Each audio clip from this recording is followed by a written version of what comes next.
है सरजमीन हिंदुस्तान, तेरे उन जानिसारों, जांबाजों, शहीदों और मुहाफिजों को सलाम है, सलाम है, सलाम है,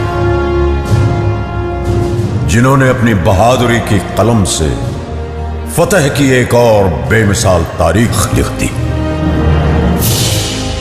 गवाह है आज भी कारगिल की वो बुलंद चोटियां, जिनको तुमने अपने लहू से सींचकर तिरंगे की आन, बान और शान को रोशन कर दिया।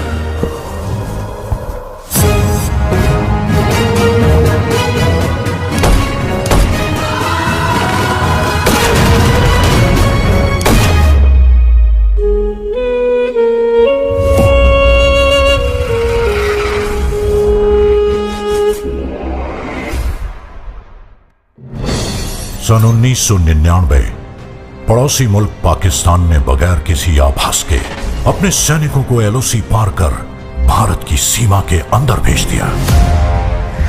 जनरल परवेज मुशर्रफ। जनरल का प्लान सीधा और साफ था। सर्दियों की चरम पर प्रशिक्षित कमांडोज को जिहादी जामा उड़ाकर भारत की सरहद के पार भेजना, वहां पोस्ट और बंकर पर कब्जा करके कश्मीर और लद्दाख को जोड़ती कड़ी को तोड़ना।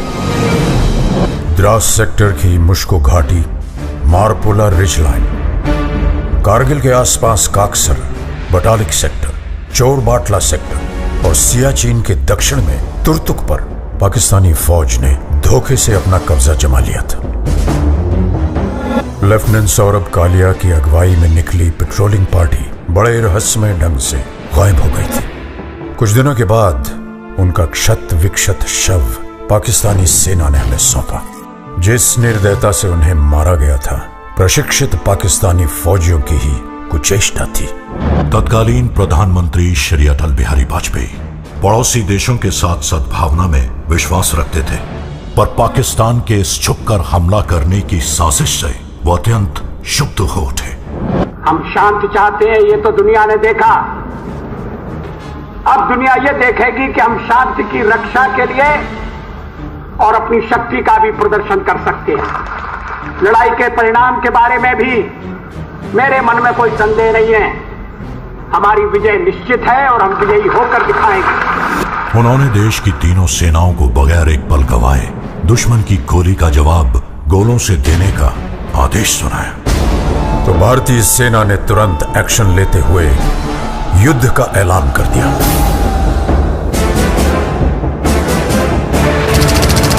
Chief of army staff general VP Malik के नेतृत्व में लड़ी गई कारगिल की जंग अपने आप में सैनिक रणनीति और साहस का एक उदाहरण है। ऑपरेशन का नाम था ऑपरेशन विजय। थल सेना दुश्मन को खदेड़ रही थी, अब आसमान से आग बरसाने की पारी थी।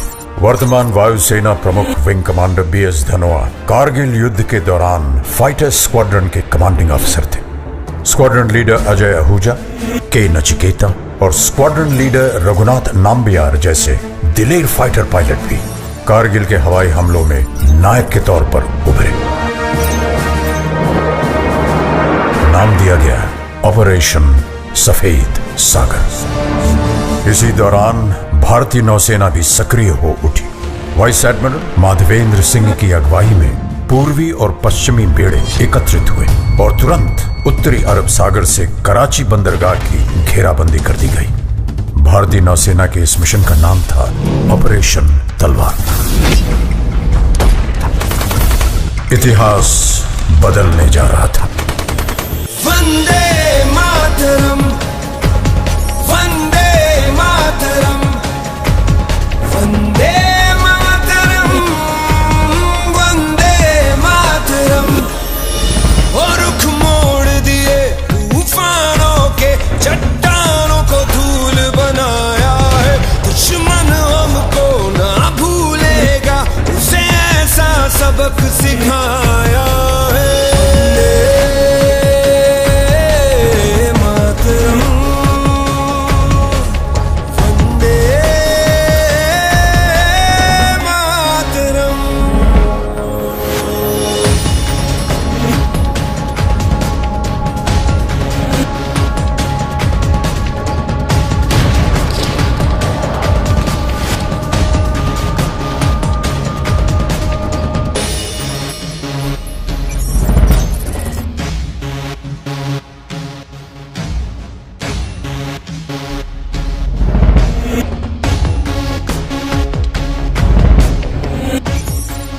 Kunal Joshi on the radio set.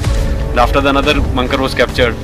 My company's success की नलवाज ये दिल मांगे मोर. चाहे आंधी चले तूफान उठे बढ़ता ही रहे तू रुके नहीं जब तक है फलक जब तक है ज़मीं मेरा दिल ये कहे कभी झुके नहीं बस यूं ही लहराए तिरंगा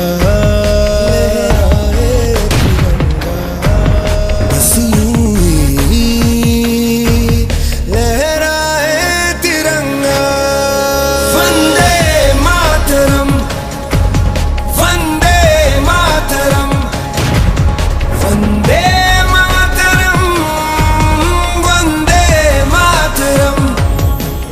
अगर मुझे अपने खून को साबित करने से पहले मौत आ गई तो कसम से मैं मौत को ही मौत की नींद सुला दूंगा। कारगिल का ये युद्ध भले ही उच्च अधिकारियों की विस्तृत प्लानिंग और रणनीति के अनुसार लड़ा गया हो, लेकिन इसे जीतने वाले औसत 20 से 25 साल की उम्र के वो नौजवान सैनिक ही थे जो शेरों की तरह दुश्मन पे टूट पड़े। ये वो बेटे थे जिन्हें अपनी मां के आत्मसम्मान की चिंता अपनी जान से कहीं ज्यादा थी। पूरे विश्व पटल पर भारतीय विजय का डंका बजने लगा। आज हमारा भारत विश्व में एक नई शक्ति बन के उभर रहा है। कारगिल की ये विजय उस नए भारत की नींव का पत्थर है, क्योंकि इस युद्ध में बही खून की हर एक बूंद ने हमारे आज को सींचा है। वही खून प्रेरणा देता है, बढ़ो आगे, मत रुको, पूरी शक्ति सहित निर्भयता से हर असंभव पहाड़ इसी तरह जीत लो। सीने में जो भारत भूमि के प्रति प्रेम है वो पूर्ण प्रज्वलित हो। जब संपूर्ण विश्व के शीर्ष शिखर पर भारत का ध्वज फहराएगा, तब मेरे देशवासियों हर दिन विजय दिवस कहलाएगा।